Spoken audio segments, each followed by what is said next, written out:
वैसे प्रेमचंद का 5 नाम है। नवाब घर का पुकारने का नाम, धनपत राय का सरफेरी का नाम, प्रेमचंद का साहित्यिक नाम, अफसाना कुंज का उर्दू का नाम, बब्बू गिर के दोस्तों द्वारा पुकारा गया।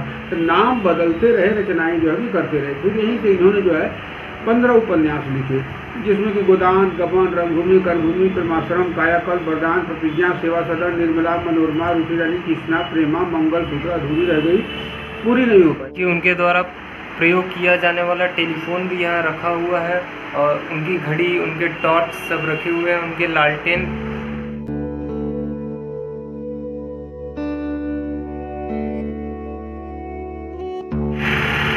जय हिंद दोस्तों, हम आ चुके हैं महाकवि मुंशी प्रेम जी के आवास पे, जहाँ उनका जन्मस्थली है। तो आइए चलते हैं, हम देखते हैं। सबसे पहले ये चारों ओर का आपको दिखा देते हैं। ये उनका सब कलेक्शन रखा हुआ है। सामने उनकी प्रतिमा है, उस पर उनके बारे में लिखा हुआ है। सबसे पहले हम इन्हें प्रणाम करना चाहेंगे। उनका जन्म 31 जुलाई सन 1880 में हुआ था और मृत्यु 8 अक्टूबर सन 1936 ईस्वी में हुआ था। तो इसी क्रम में चलिए आइए आगे देखते हैं। हम आपको बता दें, इनका पैतृक आवास पड़ता है लमही, वाराणसी में है, जो मेन सिटी से लगभग 5 से 6 किलोमीटर दूर है। आइए इनको आपको कलेक्शन के बारे में, इनके बुक्स के कलेक्शन के बारे में दिखाते हैं। आपने ये पढ़ा ही होगा, सवा शेर गेहूँ, दो भाई। ये देखिए, प्रेमचंद बीमारी हालत में है जब उनकी मृत्यु की दशा में थे 1936 में। मंगलसूत्र प्रेमचंद उपन्यास, जो उनकी लास्ट टाइम में अधूरी रह गई थी, ये कलेक्शन है उनका। दो बैलों की कथा तो आपने देखी ही होगी। सोजे वतन प्रेमचंद, जिसे 1909 में अंग्रेज़ों द्वारा जला दिया गया था। आपने दो बैलों की कहानी तो पढ़ी ही होगी, जो घर से छुड़ा के भागते थे खुद को। ये हैंडमेड पेंटिंग है प्रेमचंद जी की। ये उनके सभी बुक्स हैं। आइए चलिए आपको दिखाते हैं। स्वराज के फ़ायदे, सरस्वती प्रेस इलाहाबाद। स्वराज के फ़ायदे, स्वराज से पहले स्वराज के स्वप्न देखने वाले प्रेमचंद, समर यात्रा प्रेमचंद जी की। यही वो पुस्तक है जिसे अंग्रेज़ों द्वारा प्रतिबंधित कर दी गई थी। ये प्रेमचंद जी की पेंटिंग है, सब deputy inspector of school, 1908, Hamirpur का। प्रेमचंद जी लिखते समय एक पेंटिंग है उनकी, प्रेमचंद की कहानी संग्रह। यहाँ बुक्स को छूना मना किया गया है। अगर जिसे पढ़नी हो तो फ्री ऑफ कॉस्ट है, आप पढ़ सकता है आके। ये प्रेमचंद जी का पुस्तकालय है। अभी हम अंदर भी ले चलेंगे, जो वहाँ बैठ के रिटर्न काम करते थे। सभी उनकी कहानी लगे हुए हैं। ईदगाह, ईदगाह तो आपने पढ़ी ही होगी। चलिए आपको इससे रिलेटेड कुछ रोचक चीज़ें दिखाते हैं। ये प्रेमचंद जी की पेंटिंग है, 1907 की बनी हुई पेंटिंग है। ये उनके बुक्स का कलेक्शन है, उपन्यास का संग्रह है सब। चलिए दोस्तों, इसी क्रम में आगे बढ़ते हैं। ईदगाह प्रेमचंद, गरीबी और मजबूरी ने भी हौसले को नहीं रोक पाई। हामिद ने अपनी दादी के लिए चिमटा ले लिया। जी हाँ दोस्तों, ये वही चिमटा है जो हामिद ने अपने दादी के लिए लिया था। ये कहानी तो आपने 4-5 कक्षे में पढ़ी ही होगी। देखिए यहाँ पे साफ साफ लिखा भी हुआ है, यहाँ पुस्तक पढ़ने पर कोई शुल्क नहीं लगता है। यहाँ संचालित होता है प्रेमचंद मेमोरियल ट्रस्ट द्वारा, जो लम्ही में स्थित है। देखिए ये दोस्तों, ये प्रेमचंद जी का प्रिय खेल गुल्ली डंडा था, जो यहाँ पे अभी संरक्षित करके रखा गया है। ये उनकी हैंडमेड पेंटिंग है सब। हंस, लम्ही, प्रेमचंद स्मारिका, ये सब आपने देखी ही होगी। चलिए इसी क्रम में आपको ले चलते हैं प्रेमचंद जी के लाइब्रेरी में।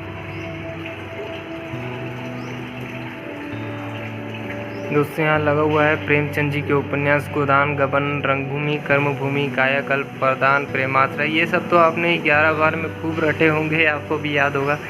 कहानी संग्रह है, सोजे वतन अंग्रेज़ों द्वारा जला दी गई, मानसरोवर, मडाग में नाटक, करबला संग्राम, प्रेमचंद की वेदी, अन्य साहित्य भी उनके लगे हुए हैं।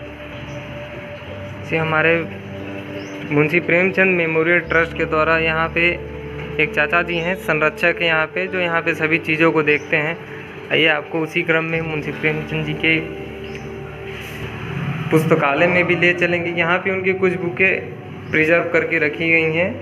तो यहाँ पे कुछ खास कलेक्शन नहीं है। और बगल वाले रूम में उनकी लाइब्रेरी है, जहाँ बैठ के वहाँ लेखन कार्य करते थे प्रेमचंद जी।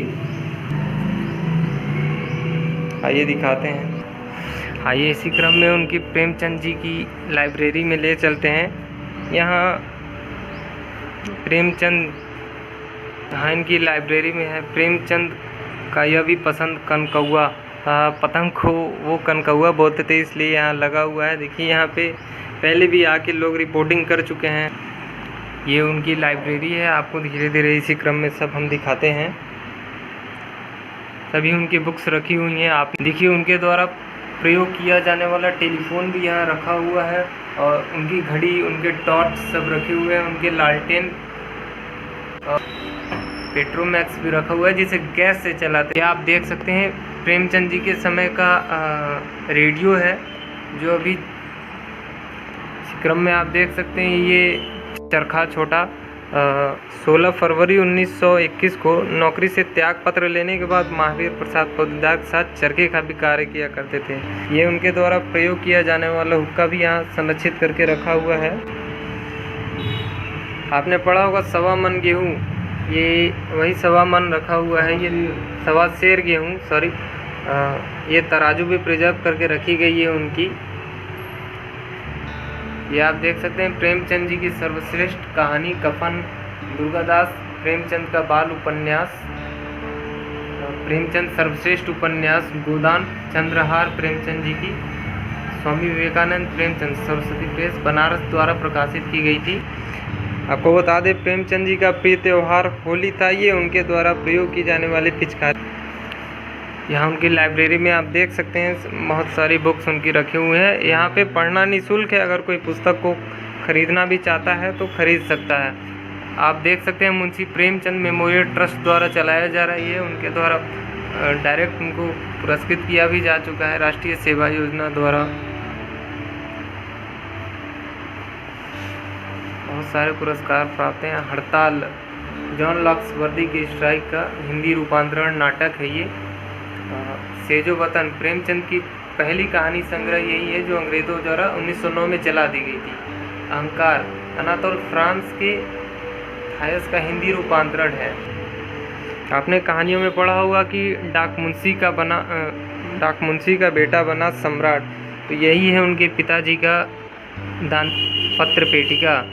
आप इनके पिताजी डाक मुंशी थे, तो आप देख सकते हैं ये वही पत्र पेटिका है जो उनके पिताजी प्रयोग किया करते थे।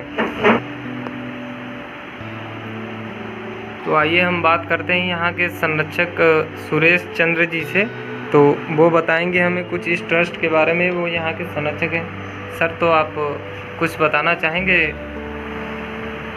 अभी तक जैसा कि लोग पढ़ते हैं कि वाराणसी से 5 मील दूर लमही गांव आजमगढ़ रोड पर कहानीकार प्रेमचंद, तो आज आप मुझे प्रेमचंद जी के गांव लमही के जन्मस्थली पर पहुंच चुके हैं। जी जी। हमारा भारतवर्ष गांव का देश है। हमारे भारत की आत्मा गांव में बसती है और प्रेमचंद जी गांव में पैदा हुए।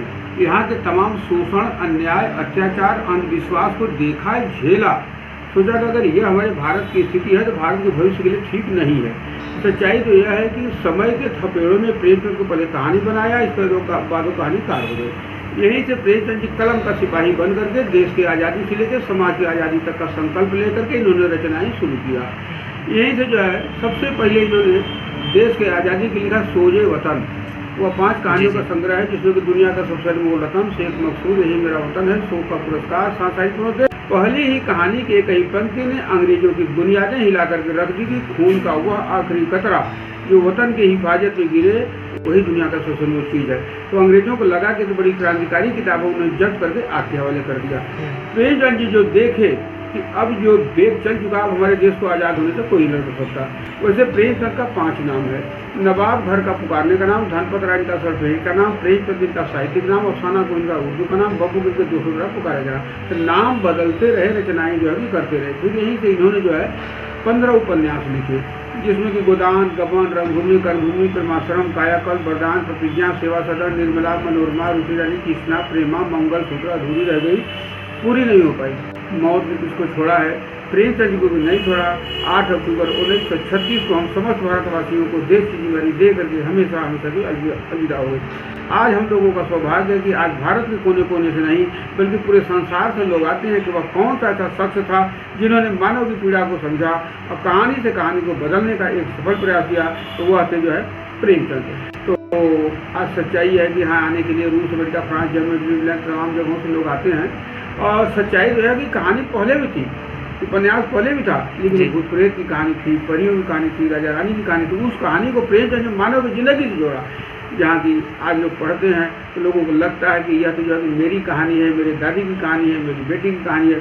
तो प्रेमचंद के पॉपुलर होने का एक बहुत बड़ा कारण यह भी है, जो कि ज़मीन से जुड़ करके वो कहानी से जो है कि जुड़े, लोगों से जुड़े, लोगों की पीड़ाओं से जुड़े।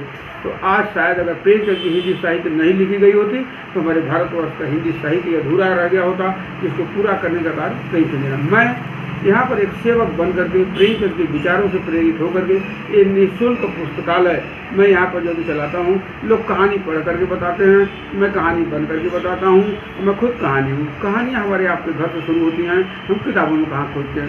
तो मैं यहाँ से लोगों को यह जानकारी देना चाहता हूँ कि आप लोग जो है प्रेमचंद की कहानियों को पढ़ें, विचारों को पढ़ें, उसको आत्मसात करने का जो कोशिश करें। इसलिए कि प्रेमचंद जी मानव को ही नहीं बदला, प्रेमचंद जी ने जमाने को बदला, जहाँ से प्रेमचंद युग नाम पड़ गया। तो ऐसे हमारी शख्सियत है, जहाँ की प्रेमचंद पहले भी प्रासंगिक थे, आज भी प्रासंगिक हैं, अब कल भी जो है कि रहेंगे। प्रेमचंद जी ने भूत को पढ़ा, वर्तमान में जिया, वर्तमान में जी करके भविष्य की भविष्यवाणी कर दी। तो प्रेमचंद जी एक भविष्य वक्ता भी थे, जो कि आज तमाम लोग पढ़ते हैं और अपने को तमाम अंदर जो है उसको अमल करते हैं, काफ़ी जो भी लोग खुश होते हैं। तो बड़ा अच्छा लगता है। जैसा आप भी आए, हमारी बड़ी शुभकामना है कि लोग प्रेमचंद से जुड़े, जाने, देखें, एक बदलाव का एक सफल प्रयास करें। कुछ लोग आते हैं, देखते हैं, जब भी प्रेमचंद का गेट बना, पार्क बना, मकान बना, स्मारक बना, लेकिन जिससे प्रेमचंद की पहचान बनी पुस्तकालय, आज थोड़ा सा वो अभावों में है। लोग आते हैं तो मायूस हो जाते हैं, तो ये चाहते हैं कि मैं भी जो कुछ करूँगा। अगर आप लोग अगर कुछ करना चाहते हैं प्रेमचंद के लिए, तो जो सबसे बड़ी श्रद्धांजलि होगी, प्रेमचंद के लिए बहुत बड़ा त्याग होगा, कि आप जो है कि यहाँ के पते पर आप भेज सकते हैं। वह पता है सुरेश चंद्र दुबे, अध्यक्ष, प्रेमचंद स्मारक में आप लमही। हमारा कॉन्टैक्ट नंबर है 9305 2156 38। यहाँ का पिन कोड नंबर है 221007। तो इस पते पर जो है कि आप यहाँ पर संपर्क कर सकते हैं और आप भेज सकते हैं।